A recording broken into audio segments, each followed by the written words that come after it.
राज्याच्या कॅबिनेट मंत्रिपदाचा दर्जा देऊन या प्राधिकरणाच्या माध्यमातून महाराष्ट्रातल्या मुंबईतल्या गरीब माणसाला घरे मिळावीत हा जो संकल्प माननीय देवेंद्र फडणवीस यांनी केला आहे, या संकल्पाकरता श्री प्रवीण दरेकरजी यांची नियुक्ती झाल्यानंतर आज श्री प्रवीण दरेकरजी यांचा पदग्रहण सोहळा या ठिकाणी आयोजित करण्यात आला। या कार्यक्रमाला आत्ताच या ठिकाणून पुढे मुख्यमंत्र्यांच्या कार्यक्रमाला हजर राहण्याकरता गेलेले माननीय मंत्री आशिष शेलारजी, आपले मंत्री मंगलप्रसाद लोढाजी, या ठिकाणी उपस्थित आमचे मुंबईचे अध्यक्ष अमित साटमजी, आमचे राज्यमंत्री पंकज भोयरजी, या ठिकाणी उपस्थित उदय सामंतजी, चित्राताई वाघ, विद्याधर जनास्कर, सिद्धार्थ कांबळे हे सामंतजी आहेत। या ठिकाणी उपस्थित गोपाळ शेट्टीजी, भाई गिरकरजी, माननीय अनासकरजी आणि अनेक मान्यवर या ठिकाणी उपस्थित आहेत। थोडा मी क्षमा मागतो, कारण मलाही या ठिकाणी अनेक कामदार आणि मंत्री आज मंगळवारी साधारण कॅबिनेट झाल्यावर आम्ही चर्चा करतो, त्यामुळं एकनाथ शिंदे साहेबांकडे बैठक आहे, माननीय देवेंद्रजीकडे चर्चा आहे, त्यामुळं उपस्थित सर्व पदाधिकारी बंधू भगिनी, मी सर्वप्रथम माननीय प्रवीण दरेकरांचं अभिनंदन करतो। आपणही त्यांचं जोरात टाळ्या वाजवून अभिनंदन करावं। खरं तर प्रवीण दरेकरांच्या अभ्यासातला आणि त्यांनी आयुष्यात स्वीकारलेला हा विषय आहे की या राज्यातल्या संपूर्ण मध्यमवर्गीय गरीब व्यक्तींना माननीय प्रधानमंत्री मोदी यांच्या नेतृत्वातल्या केंद्र सरकारने तयार केलेली सर्वांसाठी घरे या योजनेच्या माध्यमातून आणि माननीय मुख्यमंत्री देवेंद्र फडणवीसजी यांच्या संकल्पातून मुंबईतील या कलेक्टर लँड आहे, लीज लँड आहेत किंवा काही खाजगी लँड्स आहेत, यावर SRच्या माध्यमातून जे काही प्रकल्प होत आहे, शेवटी एकंदरीत विकास करण्याकरता, एकंदरीत मुंबईच्या राज्याचं नियोजन करण्याकरता या प्राधिकरणाची या ठिकाणी गरज होती। कारण शेवटी तुकड्या तुकड्यामध्ये वेगवेगळे विभाग आपला आपला विकास योजना तयार करतात, काही माळा तयार करतं, काही SR तयार करतं, वेगवेगळे योजना या ठिकाणी आपण त्या ठिकाणी चालवतो। एकंदरीत नियोजनाची, एकंदरीत पुनर्विकासनाची योजना तयार करण्याची प्राधिकरणाची जबाबदारी या ठिकाणी आहे आणि त्यामुळं प्रवीणजी आपल्याला एकंदरीत विकास करण्याकरता हे प्राधिकरण आहे, एकंदरीत राज्याचं नियोजन करण्याकरता हे प्राधिकरण तयार केलं आहे आणि त्यामुळे या ठिकाणी अनन्यसाधारण महत्त्व या प्राधिकरणाला आहे। शेवटी जोपर्यंत विकसित महाराष्ट्राचा संकल्प, आज मंत्रिमंडळाच्या बैठकीत आज एक प्रेझेंटेशन झालं ज्यामध्ये 2029चा महाराष्ट्र 16 सेक्टरमध्ये कसा त्या ठिकाणी 100च्या वर विषयाला 100च्या वर वेगवेगळ्या नवीन योजनांना घेऊन किंवा त्या 16 विभागाने मंत्रालयातल्या 2029चा विकसित महाराष्ट्र, 2035चा विकसित महाराष्ट्र, 2047चा विकसित महाराष्ट्र याचं प्रेझेंटेशन आज झालं आणि त्या प्रेझेंटेशनमध्ये गृहनिर्माण हा अत्यंत महत्त्वाच्या विषयावरही प्रेझेंटेशन झालं आणि या प्रेझेंटेशनमध्ये 16 राज्याच्या वेगवेगळ्या विभागांनी या विकसित महाराष्ट्राकरता काय काय भूमिका असल्या पाहिजे याकरताही ज्या पद्धतीनं माननीय देवेंद्रजींनी विजन तयार केलं 2047च्या महाराष्ट्राचं विजन, आणि हे प्रेझेंटेशन होत असताना एकंदरीत गृहनिर्माण या विभागाने काय या ठिकाणी केलं पाहिजे, एकंदरीत प्राधिकरणाने काय केलं पाहिजे याचंही एक ब्ल्यूप्रिंट तयार करण्याची योजना आजच्या मंत्रिमंडळाच्या बैठकीने मंजूर केली आणि त्यामुळं खऱ्या अर्थाने जे आपलं सर्वांचा या ठिकाणी मनात आहे की मुंबईच्या प्रत्येक चाळीचा विकास झाला पाहिजे, मराठी माणसाला घर मिळालं पाहिजे, महाराष्ट्रातलं एकंदरीत नाशिक, संभाजीनगर आणि जिथेही ते घराची मागणी आहे आता तर ग्रामीण महाराष्ट्रात मोठी मागणी होत आहे. अनेक नगरपालिका म्हाडाकडे वेगवेगळ्या स्कीम पाठवतात आहे आणि त्यामुळं निश्चितपणे मला वाटतं या प्राधिकरणाच्या माध्यमातून जे काही प्रवीण दरेकरांनी राज्याचा अभ्यास केला आहे, अभ्यास गट तयार करताना राज्याचा एकंदरीत अभ्यास प्रवीण दरेकरांनी केला आहे, या अभ्यासाचा मोठा या ठिकाणी फायदा राज्याच्या या विकासामध्ये विकसित महाराष्ट्राकरता होणार आहे. मला या ठिकाणी जास्त वेळ घ्यायचा नाही, पण प्रवीण दरेकरची का निवड झाली तर प्रवीण दरेकरजींनी जो अभ्यास केला आहे महाराष्ट्राचा, मुंबईच्या या संपूर्ण गृहनिर्माण विभागाच्या विषयाचा, आणि त्यामुळे मी प्रवीणजीला एक सांगणार आहे की मला माननीय मुख्यमंत्र्यांनी एक सूचना दिली होती की महसूलच्या जागा ज्या 999 वर्ष लीजवर दिल्या आहेत, कलेक्टर लँड आहे, या लँडवर जे काही गृहनिर्माणचे या ठिकाणी प्रकल्प यापूर्वी झाले आहेत त्यांना 50-50 वर्ष 40-40 वर्ष झाले आणि त्या प्रकल्पाचं पुनर्बांधकाम करायचं असेल, त्या चाळीचं पुनर्बांधकाम करायचं असेल, नव्यानं काही त्या ठिकाणी आपल्याला करायचं असेल तर एकंदरीत राज्याचं महसूल खात्याचं धोरण काय असलं पाहिजे गृहनिर्माणचं, ते सुद्धा मी प्रवीणजी आपल्याला सांगणार आहे. जरी महसूल खातं धोरण करत असेल कलेक्टर लँड किंवा त्या ठिकाणी लीज लँडचं,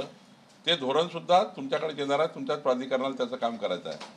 त्यामुळं मी आधीच या बैठकीला जेव्हा या कार्यक्रमाला जेव्हा आलो तेव्हा प्रवीणजींनी म्हटलं की मी पुन्हा एक नवीन काम घेऊन आलो आहे की महसूलच्या जागेवर पुनर्विकासाच्या प्रकल्पाचं धोरण काय असलं पाहिजे, त्याचे एकंदरीत धोरण नाही आहे. मी प्रवीणजीला आज सांगितलं की तुम्ही अध्यक्ष झाले आहे, संध्याकाळी माझ्याकडे आपण दोघांनाही बसायचं आहे. माझ्याकडे ती नसती आली आहे सही करण्याकरता, आज पुढच्या कॅबिनेट मला मंत्रिमंडळासमोर यायचं आहे. तर यात असताना आजच आपण या प्राधिकरणाचे अध्यक्ष म्हणून त्यामध्ये संपूर्ण सुधारणा किंवा एकंदरीत तुम्हाला त्यामध्ये काय अंतर्भूत करायचं आहे ते त्या ठिकाणी आपल्याला पुढं न्यायचं आहे. या ठिकाणी ही गोष्ट खरी आहे की प्रवीण दरेकरांचं निष्ठा, त्यांनी केलेलं काम, त्यांची या विभागातली काम करण्याची अभ्यासाची उंची याचा विचार केला आणि एकंदरीत विधान परिषदेचे विरोधी पक्षनेते म्हणून त्यांनी जे काही या खात्यावर सभागृहात विविध विषयावर मांडणी केली, एकंदरीत त्यांच्या एक अनुभवातनं त्यांच्या जीवनातला या विषयाचं काम आणि त्यांचा अनुभव हा विचार घेऊनच माननीय देवेंद्रजींनी त्यांची नियुक्ती केली, विचारपूर्वक केली आणि अत्यंत उंची देणारी ही निवड आहे. कारण यातून राज्याच्या पुढच्या 2047च्या विकसित महाराष्ट्राला खूप फायदा होणार आहे. आज जे प्रवीण दरेकरजी या प्राधिकरणामध्ये जे व्हिजन तयार करतील, या प्राधिकरणातनं एकंदरीत राज्याच्या विकासाचं धोरण तयार होईल,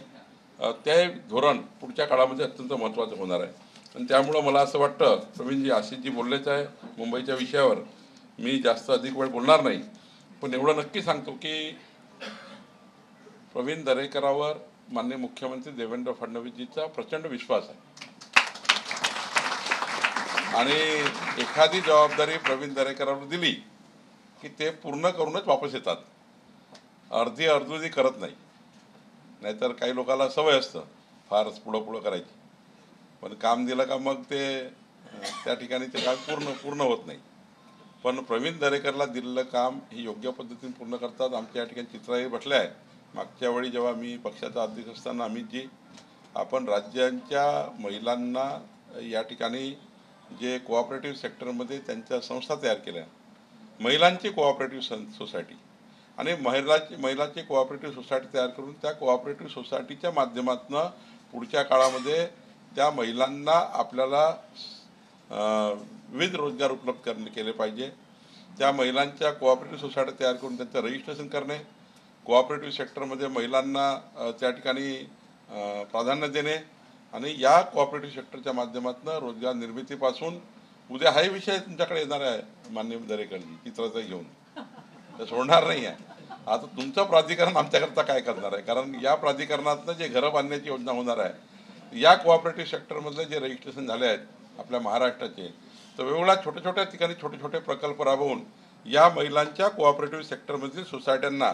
त्यामध्ये त्यांचं योगदान हे सुद्धा अत्यंत महत्त्वाचं राहणार आहे. कारण अत्यंत महत्त्वाच्या जवळपास किती सोसायट्या तयार केल्या, 3000 कोऑपरेटिव्ह सेक्टरमध्ये महिलांची कोऑपरेटिव्ह सोसायटी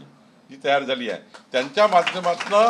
त्या भागातलं येणारं गृहनिर्माणाचं विषयामध्ये त्या महिलांचा त्या ठिकाणी त्यांचाही अंतर्भाव कसा करता येईल याचाही विचार आपल्याला नेमके करायचा आहे। मी या ठिकाणी प्रवीण दरेकरजींचं एवढंच सांगतो, एक अत्यंत चांगलं संघटन कौशल्य, एक त्या ठिकाणी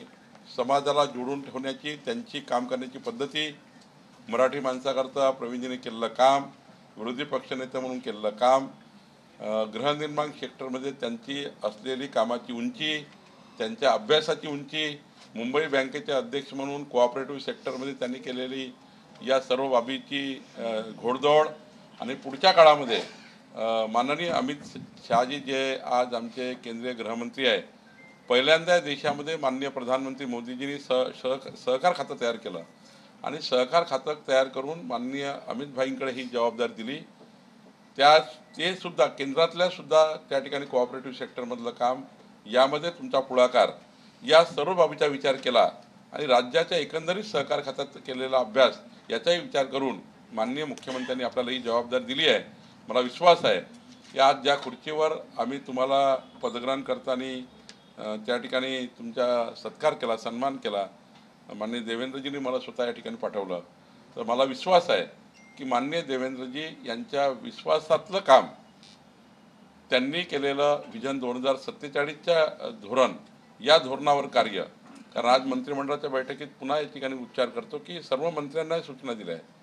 की यानंतरचे जे काही प्रस्ताव गव्हर्नमेंटकडे त्या विभागात येतील, म्हणजे महसूल म्हणून मी काही प्रस्ताव पाठवेल बजेट करता, म्हणजे जे काही राज्याचे एकंदरीत बजेट तयार होईल आणि बजेटमध्ये जे काही प्रस्ताव जो विभाग पाठवेल तो प्रस्ताव येताना एकंदरीत राज्याच्या विजन 2047च्या त्या ठिकाणी विचाराने करावा, त्याच्यात अंतर्भूत करावा, असा विचार घेऊन त्या ठिकाणी निर्णय घेतला आहे। त्यामुळं प्रवीणजी, आता तुम्ही आज चेअरवर बसले आहेत, कॅबिनेट मंत्री म्हणून आपल्याला त्या ठिकाणी दर्जा आहे, तर आपण या कार्यालयातनं गृहनिर्माण विभाग, पंकज भोयरसारखे एक चांगले उत्कृष्ट राज्यमंत्री आहे, आमचे एकनाथ शिंदेजी उपमुख्यमंत्री, यांच्याकडे हा विभाग आहे, तर मला विश्वास आहे की माननीय देवेंद्रजींचा संकल्प, मोदीजींचं मार्गदर्शन, प्रधानमंत्री मोदींची सर्वांसाठी घरे देण्याची अत्यंत महत्त्वपूर्ण त्यांची योजना, या सर्व योजनेला आपण त्या ठिकाणी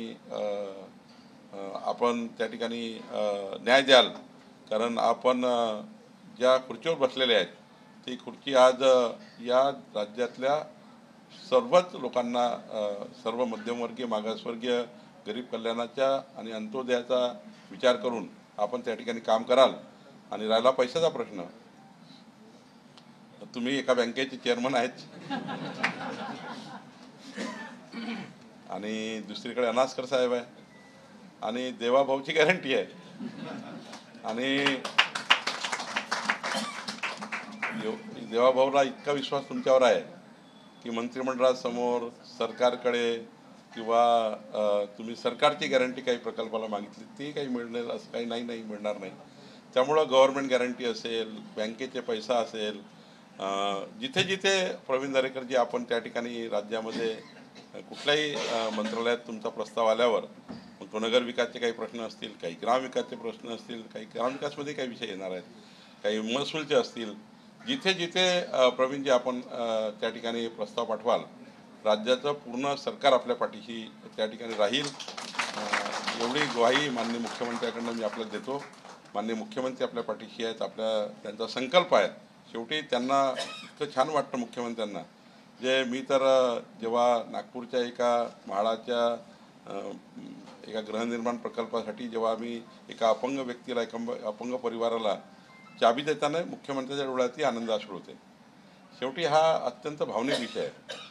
समाजाच्या शेवटच्या व्यक्तीच्या कल्याणाकरता करावयाचे प्रकल्प म्हणून गृहनिर्माण प्रकल्प आहे, मध्यमवर्गीयाच्या गरीब माणसाच्या घराचे प्रकल्प आहे। त्यामुळं आपण निश्चितपणे चांगलं काम कराल आणि एक विकसित महाराष्ट्राच्या संकल्पाला आपण पुढे न्याल, एवढीच या ठिकाणी आपल्याकडून अपेक्षा व्यक्त करतो। पुन्हा आपल्या संपूर्ण महाराष्ट्राच्या या संपूर्ण ज्यांना ही घरांची आवश्यकता आहे, या प्रकल्पाची आवश्यकता आहे, त्या सर्वांकडून मी आपले अभिनंदन करतो आणि आशा करतो की आपण सर्व या ठिकाणी उपस्थित असलेले सर्व जे प्रवीण दरेकरवर प्रेम करणारे लोक आहेत, किंवा त्यांच्यावर विश्वास करणारे लोक आहेत ते सर्व या ठिकाणी आलेले आहेत. जसं मंगल प्रसादजींनी सांगितलं, मंगल प्रसादजींनी इथून निघाल्यापर्यंत खाली पायऱ्यापर्यंत लोकच आहे जे प्रवीणजीला शुभेच्छा देणार आहेत. त्यामुळं आपल्या महाराष्ट्राच्या शुभेच्छा आपल्यासोबत आहे,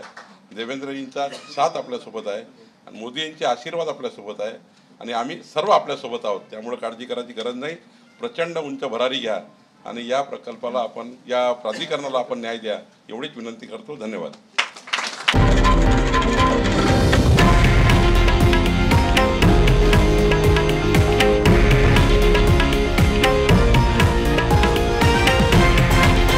हे आहे देशातील नंबर 1 न्यूज नेटवर्क आणि आपण पाहत आहात TV9 मराठी, एकमेव.